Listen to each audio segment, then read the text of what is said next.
Welcome to Community Roundup, powered by Brad's Furniture and Appliances. This is a show we look at organizations, nonprofits, and charitable programs that make Fort St. John area such a remarkable place to live. My name is Ed Hitchens, and I'm your host. And today we are joined by Wade of the Northern Lights Raceway. Wade, thank you for taking a few minutes to talk to me about. You bet, man. About the Northern Lights Raceway. How you doing? Good, you?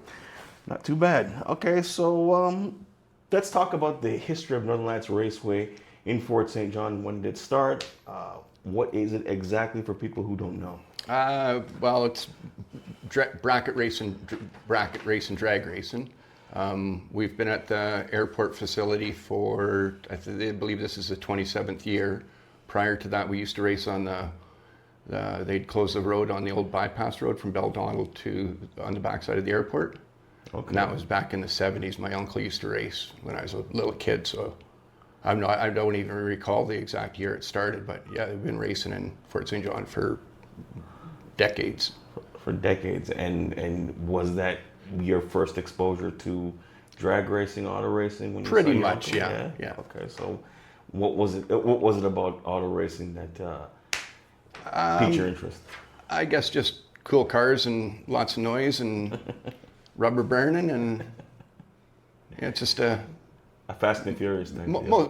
All kids like fast cars. All right, so tell me a little bit about the auto racing community, and if somebody wasn't interested in auto racing, why should somebody come out and give it a shot?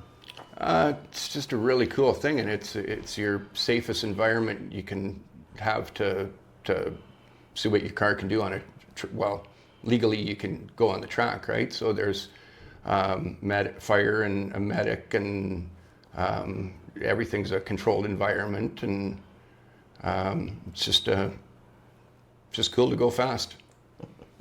Okay, so it's cool to go fast. And you mentioned it before, medical staff, all that stuff is all volunteer. Yeah, right? You betcha. Yeah, so how many volunteers would you have in a typical race weekend to put an event together? Oh, likely a dozen or so, for the various parts of track prep and the admission booth and starter and race captain and the people in the computer in the tower and ticket handlers and stuff like that. So yeah, roughly a dozen. Roughly a dozen put together on a typical race weekend. How much preparation goes into getting the track ready for racing? Well, on usually the Wednesday prior to a race weekend, we go wash the track, let it, just because there's so much pollen and dandelion fuzz and stuff in the air, to get that cleaned off before you put down a mix of PJ1 and methanol for a traction compound so that the cars have better traction. So we watch the track on Wednesday, do a little work bee kind of thing, get things organized for the weekend. And then there's street races on Friday nights, typically, if weather cooperates. So those guys just run on an unprepped track. So on Saturday morning, there's a couple of our volunteers come out and they blow the track off and drag it with a static drag and put this traction compound down for the racers. Okay, so tell me a little bit about putting that together. It's you're here pretty much all day on Saturday, right? Well, normally the guys that do the track prep are up at 5 in the morning kind of deal.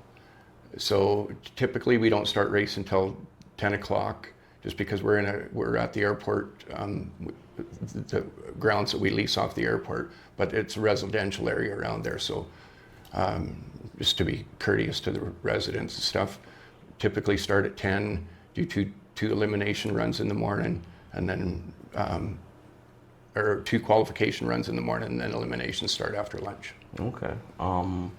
And for somebody who was interested in volunteering, how do they go about doing that process? Yeah, we could always use volunteers. It seems like we're always short of volunteers, and you could reach out on Facebook and leave a message and somebody will get back to you eventually, guaranteed. If we always want volunteers. Okay, well, like I said, the whole, I think the heartbeat of Fort St. John runs when they put together these events with the support of volunteers. So it's really good to get volunteers to come out to these races, right? Yeah, you betcha. All right, and you said recently you were supposed to have some races. I think it was last week or the week before, and you ran into some rain. So tell us a little bit about that. I believe it was the 15th, 16th, I think it was the weekend. Yeah. And we just got massive downpour, so no drag racing in the rain. Yeah, no drag racing in the rain. Why is that down? Just cars. Some of the cars are going so fast, and they're running with slick, so you lose, once you get moisture on there, you lose traction, and just recipe for disaster. Yeah, safety precaution, basically. Yeah, okay. All right. So, have you got dates rescheduled for that yet? We haven't got any rescheduled dates yet. We have a general meeting on the first Tuesday of every month. So we do race on the 5th and 6th of July. So we'll we'll get a vote among the executive and determine when the next race is going to be, to make up for that one. Okay, so you just mentioned it. You got races coming up in July. Tell us a little bit more about those races and what's going to be happening as the year goes forward. Well, this year normally we only have 5 races, but this year we're having 6. So this race coming up on the 5th, 6th is it's called the Rod Race, and it's kind of just a cool, fancy trophy that we only have the one rod race a year, and that's just because we're a WDRA sanctioned track now. So we compete with team finals for Fort St. John, Prince George, Terrace, and Beaver Lodge. Okay. And then the points final is in Fort St. John on September 6th and 7th, I believe it is. Okay. And then the winner of that goes to Montgomery, Alabama, I believe.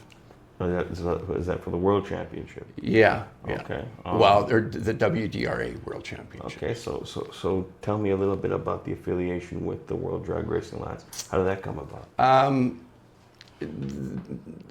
There's just, for a while we were IHRA, but they had some rules that they thought that we weren't up to snuff with that, and there was just a bunch of turmoil between the drag racing sanctions and stuff. So the people from WDRA approached us to become one of their sanctioned tracks. And when was that? Well, that's they mostly have tracks in the States, but there are a few tracks in Canada, and it's just a different sanctioning event or committee as opposed to NHRA and IHRA. Okay. How long does the season usually go? You said you have 5 races per year. Right? Typically, we've been starting the last week in May and go to about the first week in September. Okay. And why is that? Just because of weather? Well, just now that we're part of this WDRA thing, so drivers will travel to all these tracks to accumulate points for these finals. So you have to correspond with everybody else so that you're not taking up weekends that they take up. Okay. So and plus, it would just be tough to get volunteers if you had any more races than that. Okay. Tell me a little bit more about the racing community in Fort St. John. Is it diverse? Is there families? Is it mostly certain type of resident? Tell me a little bit more. Yeah, I would say it's hugely diverse. There's the racing community in Fort St. John's a pretty kind of tight-knit community.